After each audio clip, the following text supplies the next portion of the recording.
हो? अरे बाबा साहब का जयंती आ गईल ह। हाँ।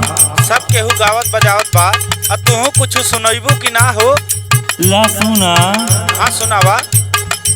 आई गईल चैत के महीनवा, भीम सखी खेलैया गनवा।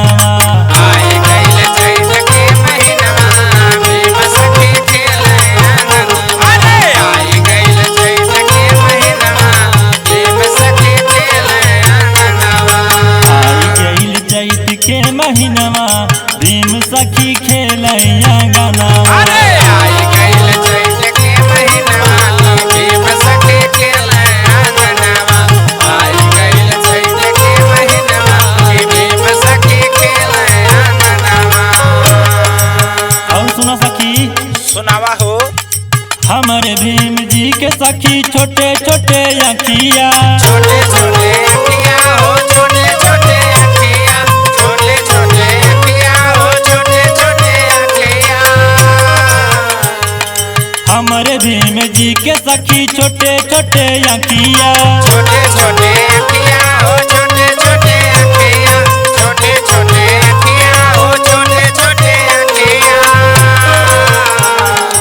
अखिया में लागैया जनवा, भीम सखी खेलैया गनवा। अरे अखिया में लागैया जनवा, भीम सखी खेलैया गनवा। अखिया में लागैया जनवा, भीम सखी खेलैया गनवा।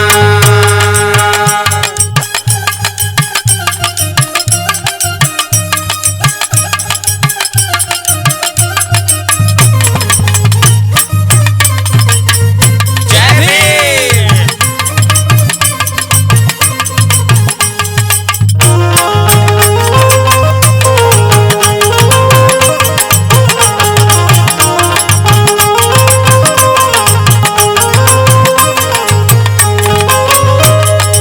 ए सखी।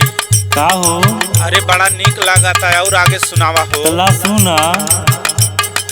हमारे भीम जी के सखी छोटे छोटे गोड़ावा।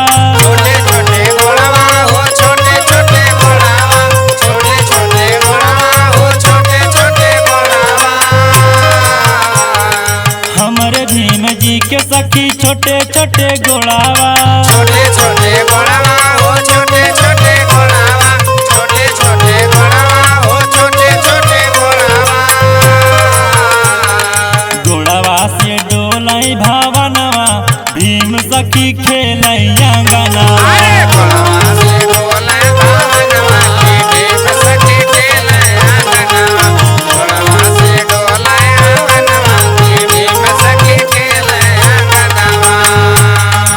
आई गईल चैत के महीनवा, भीम सखी खेलैया गनवा।